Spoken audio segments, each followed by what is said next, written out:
welcome to everyone. I'm Joy Mercy and I'll be hosting today's session. It gives me great pleasure to welcome you all to the session Guardians of Privacy, the Future of Data Protection in India, organized by Naksh Foundation under its flagship national initiative Project CyberShield. Before we proceed, Dr. V. Leela Krishna sir, may we kindly seek your permission to record this session for educational and awareness purposes only? Sure. Thank you, sir.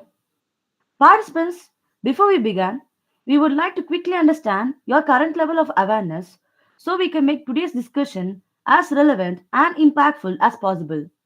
So, we kindly request you to take a minute to fill out the pre assessment form provided in the chat box.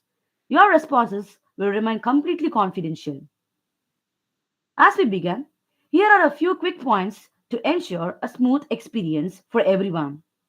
Kindly keep your microphones muted to avoid background noise. Please share your questions in the chat box and we will take up them during the Q&A session. If comfortable, do keep your cameras on. It always makes the session more interactive. At this moment, let me briefly introduce who we are.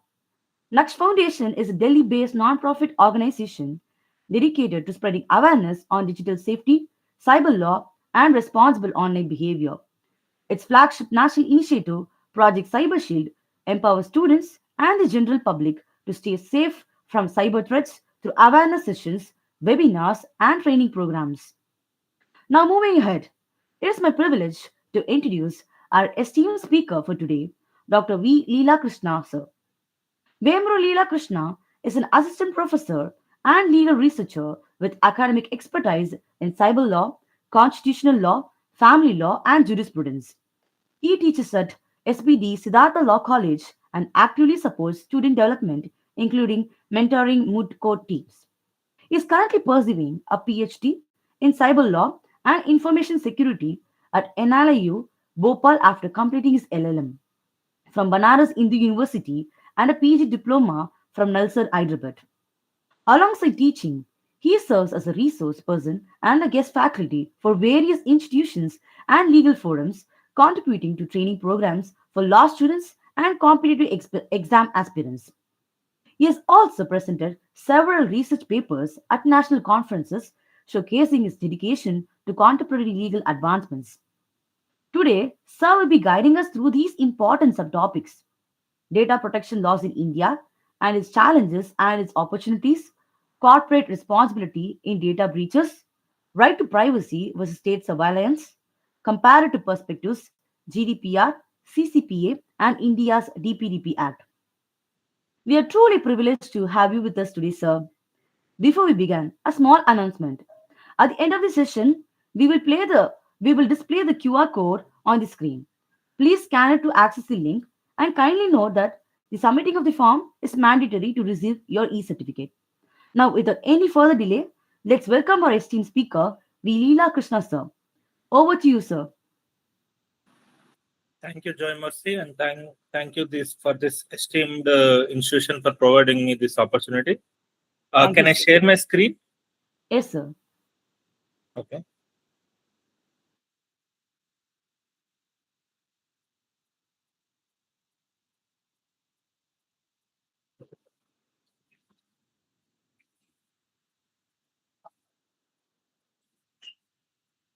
Is my screen visible to everyone? Yes, sir. Okay. So before moving into the topic for our discussion, which is about the new Data Protection Act, can I know why the participants have joined for this webinar? What is their objective? Is it to know about the relevant provisions of the enactment, or did you face any personal issue regarding the privacy and you need to get an awareness about how you can redress it, or any other academic matter? Can I get some responses from the students about the reason for joining this particular webinar? Anyone from the participants who have joined here?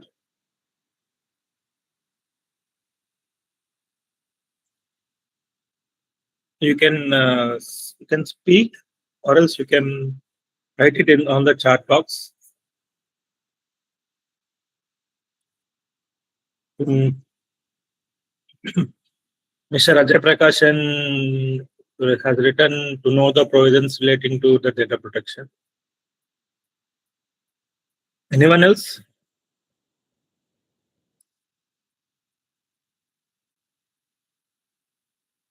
To know about cyber law?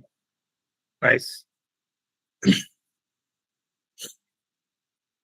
Akshat Dubey, can I know what you are studying, or are you practice, or are you a practicing advocate? You can unmute yourself and you can speak. Are you a student? Yes. Okay. Fine. Okay. So I got my responses. Basically, uh, the main purpose behind asking this particular question is that they, we all have mobile phones. We all have certain digital devices. As this particular webinar, it became possible because of the cyberspace upon which each and every individual is intertwined. As we are using the cyberspace, certain aspects of us are interlinked with the cyberspace. Such aspect which is interlinked with the cyberspace is known as our data, the data which belongs to us. It is also known as personal data. Some people would have an opinion that personal data is not at all valuable, as it's the data belongs to us. Some people would say that personal data is much more valuable than the gold and the diamond. And sometimes people use the term data is the new oil of 21st century. So there are different perspectives. So with this webinar, yes, we will get to know about the relevant provisions of the Data Protection Act. Along with knowing the relevant provisions, the entire purpose behind this webinar is to know about the importance of our own aspect, which is our own personal information. So with this perspective in our mind, let us start our discussion regarding the Data Protection Act. So why protection is needed? First, why do we need protection? What we need to protect first? Do we need to protect the useless waste which is there, which we produce? Useless waste? Can anyone answer? Do we need to protect a thing or a commodity which is not at all useful for anyone? No, right? But we are speaking about data protection. Why we are speaking about data protection? The inherent aspect behind the discussion about data protection is that the data holds certain value. As I said earlier, the personal data is considered as the new valuable oil. Dear friends, we have different kinds of big businesses. These are named as big five entities, big five companies. Can anyone say what are big five entities in our world?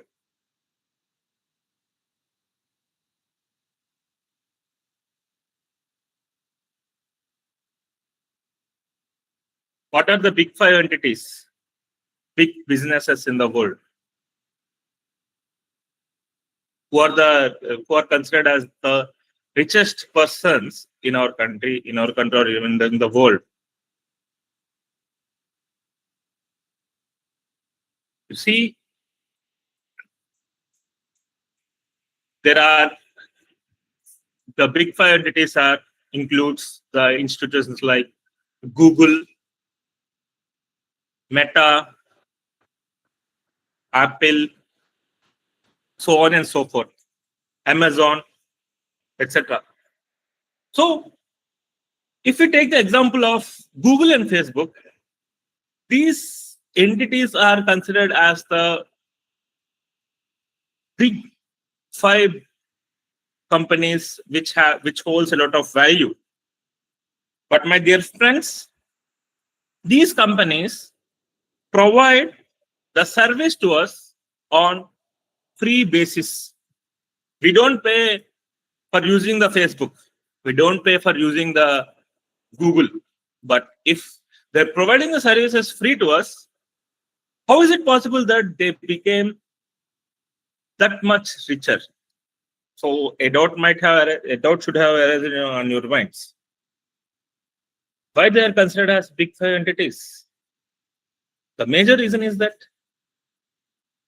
even though they are providing their services freely to us, they they are collecting and using a valuable thing out of us. That is data. There is a famous saying that specifically explains this aspect. You might have heard about this.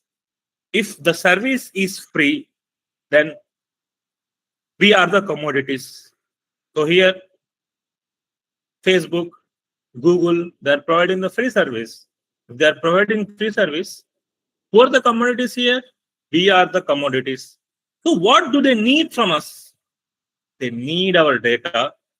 By extracting our data, they can grasp our attention.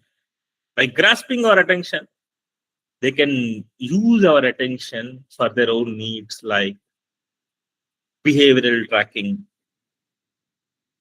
behavioral profiling, advertisement, so on and so forth. We will discuss about certain incidents which happened with this, but the major aspect is that our data became more and more valuable. So when these entities are regulating with that data, if they fail to protect our personal data, it would lead to a lot of implications which are harmful to the individuals in monetary manner.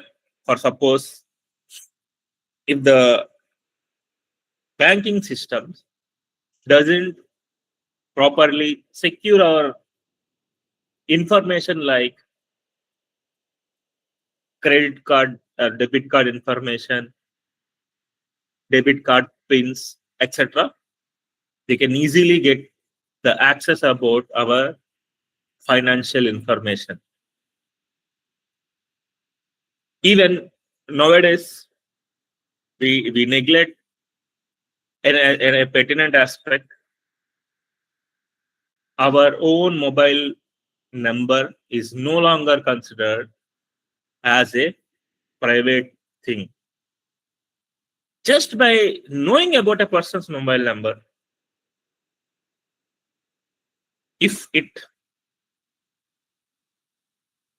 goes to the hands of wrongful people, they can completely know about a person and they can access certain things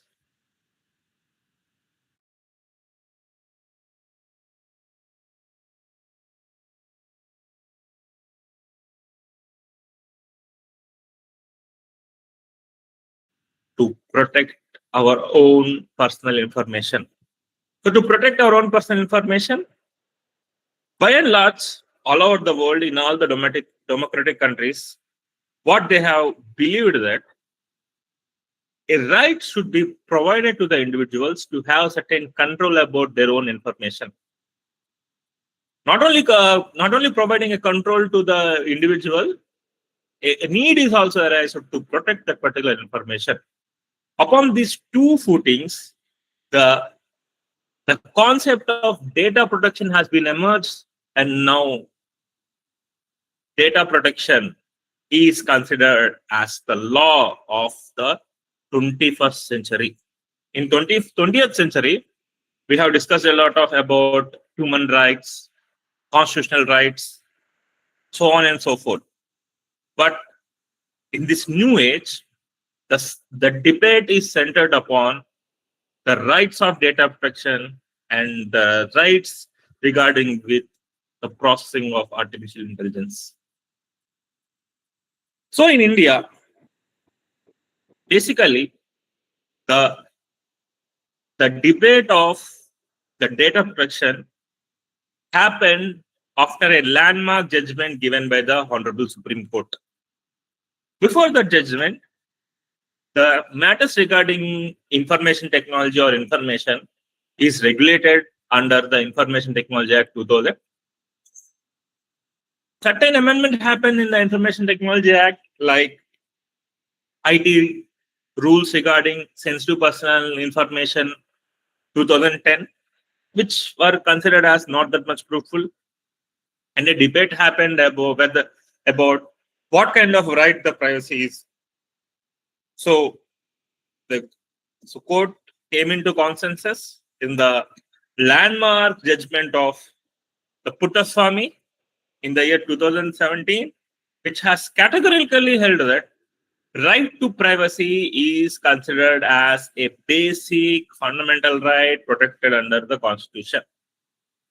So the court itself specified that as right to privacy is considered as a fundamental right, people should have a mechanism to protect their right to privacy, particularly the privacy regarding one's own information. So the judgment has opened the possibilities and the future of the data protection in India. So it has instructed the parliament to constitute a committee.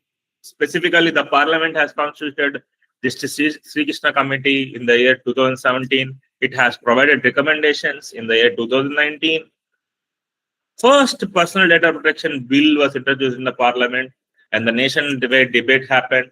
The bill was withdrawn to specify certain changes and the bill got presidential assent on August 2023. Recently, in the past week, the bill's rules were notified, and in a way, they have specified a phased implementation for establishing the essential aspects of Data Protection Act in India. So, if you look at the enactment, our Personal Data Protection Act is widely and hugely inspired from the European GDPR, which is majorly adopted the principle-based, value-oriented approach. India, as we considered a right to privacy as a fundamental right, the personal data of an individual also represents the basic aspect of a individual. So, that kind of constitutional protection is also covers the aspect of personal data as well. So the Supreme Court has categorically specified that the state must regard personal data not as a commodity which can be exploited by the people at large or even by the big business entities, but as a basic, essential, and integral aspect of a human being. My dear friends, personal data, the Supreme Court rates your personal data just like your integral body part, like heart and kidney. For your benefit, for monetary purposes, you cannot sell your own kidney. It is considered as unlawful. Just like that, a person cannot sell his own personal data against his own interest. So, with this perspective, the law has been enacted, and we will look about certain core principles of the Data Protection Act. If you look at the Data Protection Act, if you look at the name of the enactment, they have specifically used a term like Digital Personal Data Protection Act. Why do you think that they have used the term digital in it? Can anyone say? Why it is not known as Data Protection Act but as a Digital Data Protection Act? Can anyone answer?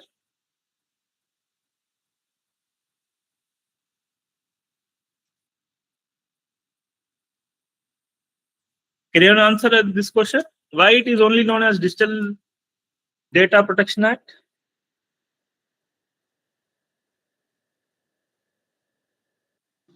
So because in this we have to protect our data or the data of the individual from any kind of like technological attacks like phishing or hacking or data thefting. I think so. Okay. So I will just ask a hypothetical question. For suppose I just mentioned all your names. I have written down all your names along with your biodata in a book in written format.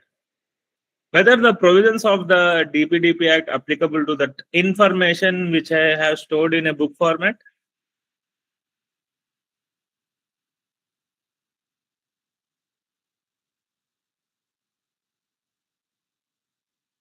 Whether the provisions of the Act applicable if I store the data in a book format, in a written form?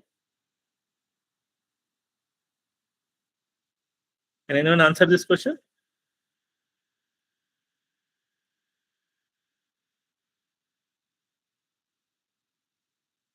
Sir, could you please repeat your questions once again? For suppose I have written all your personal information in a book, whether the provisions of the Act covers your information which is stored in a book. No, sir. It cannot be covered. Okay. Why like that? What's the reason? The Sir, information is also personal because information, right? it's in the hard copy, so how it can be covered with the digital protection law? What how we can say how we can answer this question is that if you look at the name of the enactment itself, it specifically uses the term digital personal data. What is meant by digital personal data? Here, digital personal data means the personal data which is stored in a digitalized format, whether the personal data is stored in a mobile phone or in a computer or any of the processing device, then only the provisions of the enactment are applicable. What would be the reason for that? The major reason why the act is known as Digital Personal Data Protection Act, but not a just Data Protection Act, because if the personal information is not written or stored in a digitalized format, it is hard to process and hard to hack. To get the details which are stored in a book, a person needs to approach my house, my vicinity, and then only he can acquire the information which is there on the book. But if I store such an information in my mobile phone or even in my laptop, anyone from anywhere else can get and access those information, right? They can get they can just share the phishing mails with that. By sharing the phishing mails, they can get an access. So you see, if the personal data is stored in a digital format, it becomes vulnerable and susceptible for abuse. That is the major reason why the act specifically confines its application to the digital personal data, but not personal data in general. So this enactment is applicable to all kinds of information which is stored in the digital devices. So we have got we got a clarity about that. For any kind of personal data protection act, there are certain core principles which are equally applicable. One of the primary principles is consent. Consent is considered as a bedrock and or essential aspect for any kind of data protection law. Consent is important. Why consent is important? Because there is a famous saying which says that consent transfers theft to gift. It transfers rape to enjoyment. Why like that? Because if a person gives consent, such kind of consents legitimizes an act what is deemed to be illegal or unlawful if the consent is not given. Even for the Data Protection Act as well, simply the aspect of consent is applicable. So the companies, the establishments can only process and collect our information if we give free and informed consent. Here, informed consent means that before giving the consent, the parties should know why they are giving the consent. So, how do we know about why we are giving the consent? So, the companies, they follow a specified mechanism. They will provide privacy policies, which will have all the necessary information regarding with why they are taking the personal information from us, what they will use, how they will use that personal information, for what purpose they will use that our personal information, so on and so forth. Here we will consent we will give consent to the particular company by accepting to the privacy policy. Acceptance means just by clicking I agree button. Usually, what happens a lot is that we are suffering with a disease in this cyberspace. The disease is known as consent fatigue. What is consent fatigue? We are immersed and we are produced and provided with enormous enormous privacy policies, which spans around tens and hundreds of pages. Just to use such a website, is it humanly possible to read a privacy policy of 100 pages? It is not possible. That is the reason why now we have got a understanding that consent only is not enough. We need to have certain other requirements and protection mechanisms. One of the other protection mechanism is the purpose limitation. It says that the personal data is collected, which should be only collected for a specific, clear and lawful purpose. Once that particular purpose is fulfilled, the data must be erased unless retention is required by law. For suppose a person is posting a e-commerce website, whereas you are required to purchase a mobile phone. Such e-commerce website is asking your health data, like yours, details regarding with your BMI, your blood pressure, so on and so forth. Whether the details regarding your health are necessary for them, whether it fulfills the purpose, it is considered as a blatant no. You see, you will come across a lot of applications, whereas certain applications like calculator, while installing, they would just ask they would ask the permission for using your location. How come the calculator requires your location? So this particular enactment says that a company or an entity can only collect the data which fulfills the specified purpose. And the next one is data minimization. It specifies that the companies or anyone, they are not supposed to collect the maximum data than what is required. You see, in Europe, a lot of cases have been filed against Facebook and even Google against this because they are accused of collecting an excessive data, which would lead to misuse or data breach.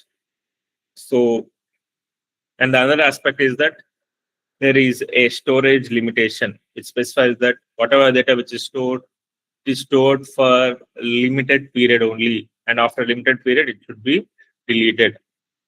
Another essential aspect is that the companies who are getting the data from the individuals, they are required to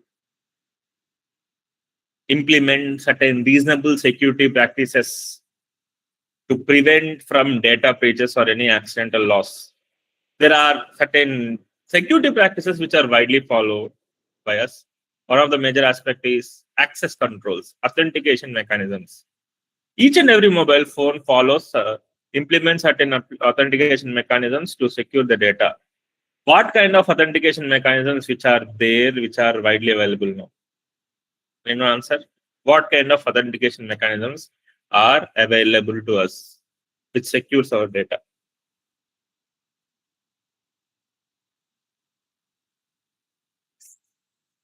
So there are authentication mechanisms like the biometric authentication, like iris scan, biometric authentication like thumb impression, and another authentication like passports.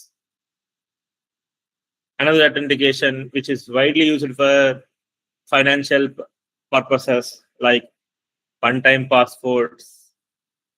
Another authentication which is used explicitly while authenticating other details, which is known as the facial recognition. So these authentication mechanisms secures the personal information. So it prevents from unauthorized use. So another aspect is the organization should be held responsible. There is an accountability principle which is specified. They need to conduct a regular periodical assessment about whether they comply with the provisions of the enactment. If they couldn't comply, what is the reason and how they will counter that issue. These are all considered as essential data protection principles. These principles are not only available and widely acceptable in India, but they are hugely inspired from European Data Protection Act, which is known as General Data Protection Regulation, which is enacted in the year 2018. GDPR is considered as a landmark legislation upon data protection. We follow, in a way, we adopted and inspired hugely from GDPR. Apart from that, data principles were provided with a lot of rights. One of the rights is right to access, which means we as an individual, we can request information about our personal data to anyone. You can also request WhatsApp by just if you click on the privacy controls, you will get this access aspect. If you request the data, they will provide the your entire messaging history in a encrypted file format. Not only that, even Google also provides all the data which is stored by them. Google minutely collects our personal data, from which it profiles our data in different number of categories. If we request, it will ask, it will provide the necessary information. Next right is right to correction. We as a citizens, we can demand for the correction of inaccurate or incomplete personal information. If we change our address, so if only the old address is stored in e-commerce websites, we cannot get proper deliveries. So the correction of details is necessary. And the next right is right to eraser, which means individuals can request deletion of their personal data when the consent is withdrawn or when it is no longer needed. Right to eraser, my dear friends, it is also considered as a basic essential right, which is also a fundamental right known as right to be forgotten. Right to be forgotten is recognized as a fundamental right by a number of high courts in number of decisions. Whereas you see in some particular cases, what happened was that a false case was filed on a innocent person, and the trial happened, and the trial which is happened is reported in the Indian Kanun. So because of he later he got acquitted in this particular case, but the details were still present in the Indian Kanun website. He repeatedly tried to and requested to delete that particular data, but the thing is that they have denied for deletion. They said that as the trial is happening, it is considered as a public information. So this issue happened, and the fellow approached the High Court. Whereas the reason for the approaching him the High Court because of the reporting of the case in Indian Kanun, he couldn't get married and he couldn't get find a proper job, because if we just if whoever searches his name, all his history is provided in the Google. So he approached the High Court upon saying that his right to privacy got infringed because of this particular inaccurate information which doesn't reported about his acquittal. So the high courts have categorically held that right to be forgotten is a basic fundamental right, and it has instructed the Indian Kanun to delete the data. And there are another rights as well, right of grievance redressal. If you have any grievance, you can directly approach the mechanism and you can file a complaint. You have a right to data portability, which means that your data should be provided to you in a commonly used format. And a significant right which is not available in other countries but is available in our country, which is DPDP Act, is the right to nominate. Dear friends, even the benchmark law, which is European GDPR, did not even specify about right to nominate. Usually the right to nominate specifies that an individual can nominate another person in case of death or incapacity. You see, basically, a significant incident happened in USA. Whereas what happened was that a teenage girl, she has a Facebook account. She live streamed her suicide in Facebook. So the video got viral. It got popular. So her mother, she wanted to delete that particular video because that mother is getting repeated feeds about that video. So it would be hard upon her to get reminded about that video. She repeatedly requested Facebook to delete that. Facebook denied to delete that video upon the reason that that video is voluntarily and willfully added by the individual before her suicide. It is her final wish to have that video on social networking sites. So they have categorically denied the request of the mother. So while India is enacting DPDP Act, that problem they came to know about that particular problem and they have given a relief for us. So in India, we have a right to nominate others in the case of death or incapacity. Or suppose if the Data Protection Act will get effectively implemented, Facebook will provide an option for us, whereas we will nominate our family members or even our friends or anyone else, so that after our death, they would have the control over our account.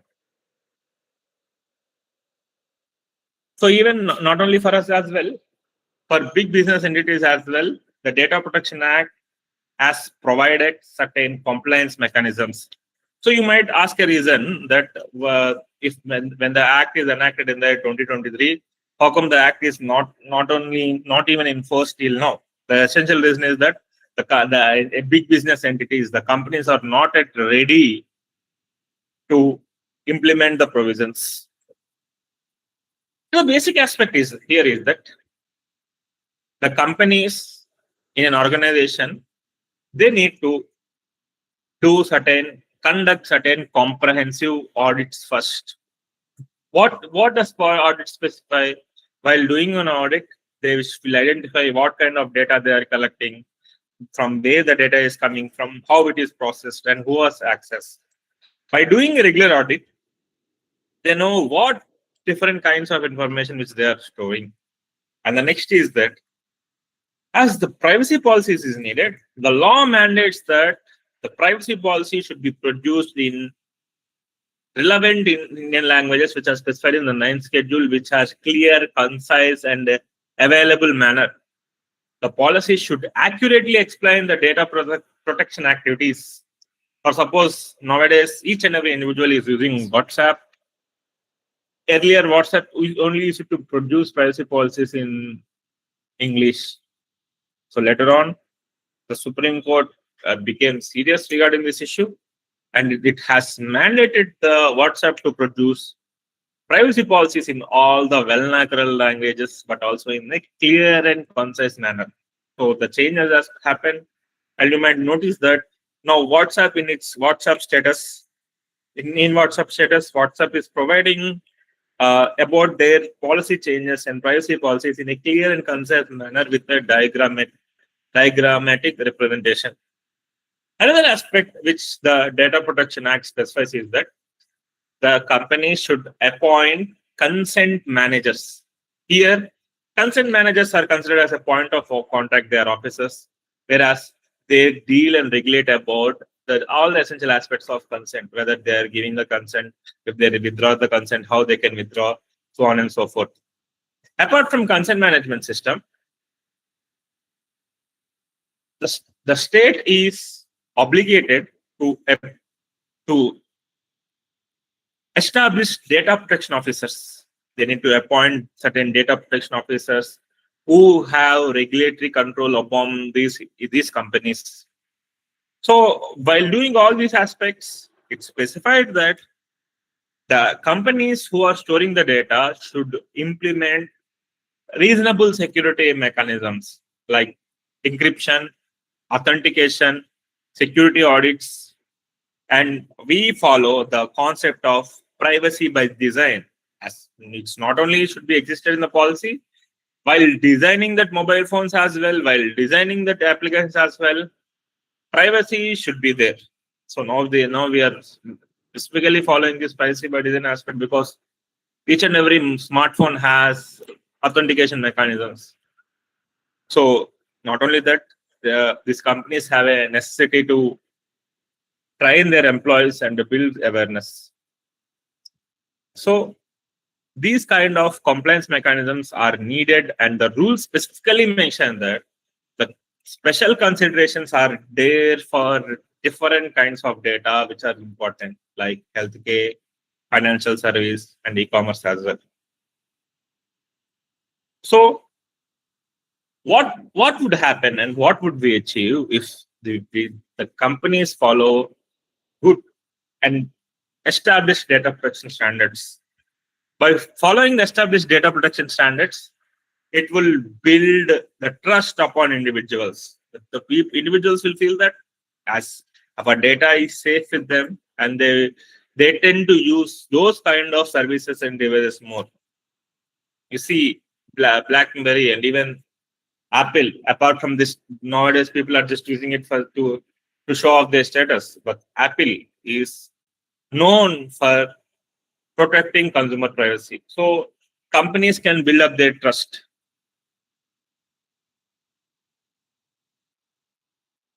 So here in our country, as we have achieved, we are strongly inspired from GDPR. GDPR is successfully implementing their Data Protection Act because they established the principle of privacy by design. They impose substantial penalties of about 4% of global annual turnover. Recently, Instagram was fined for 10 million European pounds. So we have got this right-centric approach from the GDPR itself. They also recognize certain other basic rights as well. From California's Consumer Protection Act, we have learned the aspect of using more autonomy to the individuals. We have taken the approach of opt-out consent model, whereas the consumer can have the control to opt out from that particular service by withdrawing the consent. So in India as well, consumers can directly approach the companies for data breach. So these are the specific aspects which are specifically inspired from California's Consumer Protection Enactment. My dear friends, the difference between the European GDPR and Californian Consumer Protection Act perspective is that European GDPR considers right to privacy as a basic human right, just like us, as we are inspired from them only. I can't say that they are inspired from us. So personal data is also considered as an integral part of an individual, just like his lungs and kidneys. But if you look at the other end of the globe, that is America considers personal data as a valuable commodity. It is just like your mobile phone. It is just like your currency. You can use your currency to get benefit. So you can willfully share whatever kind of personal information you want. So there, American Data Protection Act concerns more upon giving complete control to individual, but on the other hand, European Data Protection Act concerns more upon protecting basic human rights of the individual. They give a bit control, even by giving certain control to the individuals. They have certain other mechanisms like purpose limitation, right to be forgotten, etc. So India, we stepped and we have an approach which is unique from the board. We also considered consent as a foundation. Just like GDPR, we also recognize certain basic rights. Just like GDPR, we also have certain accountability framework. So in our enactment, we are not that much concerned about privacy. We started to balance privacy with innovation. So our consent framework is designed for business entities. So Act not only for consent, it also permits for legitimate uses of processing of personal information, or suppose for the aspects like for doing research, statistical purposes, fraud prevention, employment agreements, etc. So in a way, our act has balanced people's privacy with the innovation. So in India as well, as we have classified data fiduciaries into two kinds: significant data fiduciaries. Data fiduciary is the person who collects the personal information. So there are significant data fiduciaries face certain additional obligations. They need to conduct periodical audits. They need to have enhanced security measures. So in India, we have an unique aspect known as children's data protection. The rules specify that India defines children as individuals under 18 years, whereas GDPR is 16, CCP is 13. So for processing the children's personal data, the verifiable consent of parent is necessary.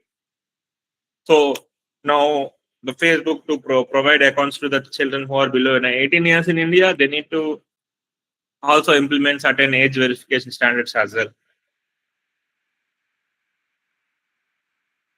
So if you look at the global level, 65% of our own data crosses to global borders. Whereas if our own personal information crosses to others, it reaches to other countries. There is a certain mechanism which says that the data which we also process should be protected just like what kind of protection standards which are provided there. So as it says that 40% of the countries like European Commission, which demonstrates the global reach from GDPR, they demand for adequate implementation of data protection law.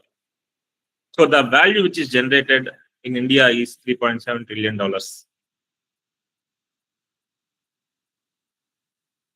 So how we can strengthen this Indian Data Protection Act longer is that the first thing which we need to do is that we need to strengthen or we to build our institutional capacity. We are at the nascent stage. We need to establish data protection board. We need to appoint consent managers who should have expertise. We should appoint data protection officers. We need to provide public awareness to the individuals as this institution is rightly doing this. Citizens should be educated with their own rights and how they can exercise their rights. Not only the citizens, even the government servants, government agencies should also have basic awareness about the privacy. Privacy is no longer considered as a right for a privileged person. Privacy is considered as a basic right for each and every individual.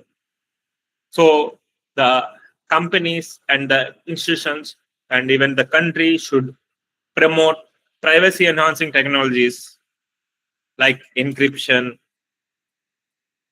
multi-factor authentication aspects so that the individual's personal information should stand protected. So it's not an easy task. Not only this, we need to get certain international cooperation as well. As you see, uh, personal information is not only stored in our country, it will be transmitted to other countries as well.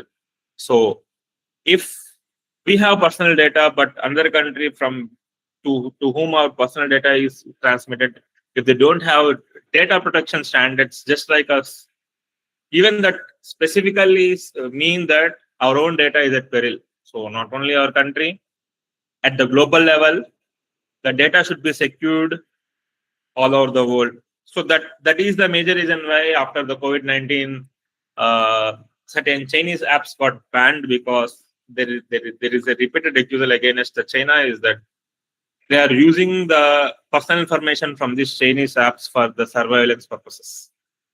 So we have a bundle of opportunities. Not only opportunities, we have different challenges as well for small businesses and startups. They also need to establish all these kinds of mechanisms, regular periodic audit, encryptions, etc. It would be a lot of burden for them. People should have technical competence to understand and know about the nuances of data protection. The data protection board also, to implement this enactment, it should act in an unbiased manner. But you see, the situation of administrative boards, you know about the situation of administrative boards in India. And not only that, the interests of the people should be balanced. So these are the challenges which are ahead out of us. So this is about the basic nuances and basic intricacies of the Data Protection Act. If the students have any concerns, if they want to discuss anything, they can rightly discuss. Thank you so much, sir.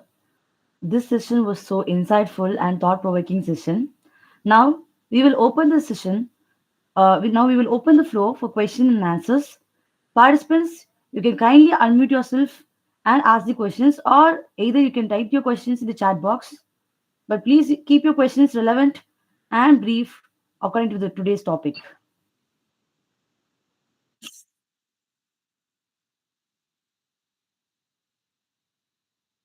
So I don't there is no specific app to protect our phone nowadays, because all the mobile phones got uh, the secured protection mechanisms. But what I would what I would tell you is that how you can secure yourself when you're browsing. So basically, usually if you browse, or the browsing web devices apps usually share our collect our information, and in the form of cookies. There's one particular browser which is known as Brave browser. I personally use that a lot. Brave browser, it is privacy friendly. It won't permit any kind of website to show ads. It blocks the entire pop-ups. So Brave browser, in a way, it is secure. So you can access that. Anyone else?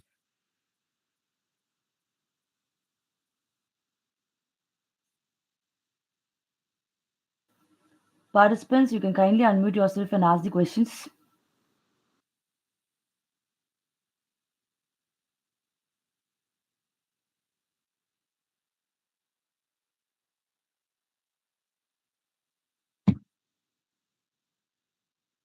For suppose I will tell you another thing. If you want to know whether your email and your credentials are safe or not, you can check your email with this particular website. I will type that in the message. Have I been viewed? So it is a website. Have I been viewed? So if you check your email with this website, it provides a general statistics whether your any kind of data breach happened with your email address, as we use a lot of email addresses with us, others. Another question is there any way to take back or revoke an email that was mistakenly shared? No, man. Our email, there is no mechanism like that. If once it is sent, it is sent. You cannot unshare that.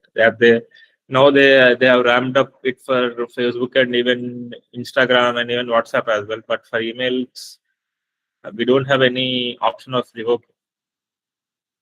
They need to do that.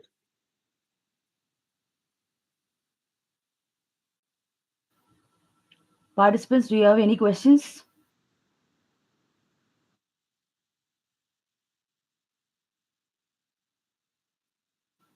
Yes, we have come to the end of the session. So, on behalf of Naksh Foundation and its flagship National Cyber Safety Initiative, Project CyberShield, I extend my heartfelt gratitude to our speaker, Dr. V. Leela Krishna Sir, for enlightening us with such clear, practical, and legally empowering insights. Sir's expertise has truly helped us understand how the law actually protects us in our everyday digital interactions. I would also like to sincerely thank all the participants for joining us today. Your active engagement and curiosity made this session meaningful. A special note of appreciation goes to the organizing team of Project CyberShield, whose dedication ensured that today's session ran smoothly and successfully. Before we conclude, a gentle reminder: we will now display the QR code on the screen. Please scan the QR code to access the link and fill out the feedback form so that you can kindly receive your e-certificate for the participation. And thank you once again, sir. And thank you to all the participants. Wishing you a safe, secure, and legally aware digital journey ahead.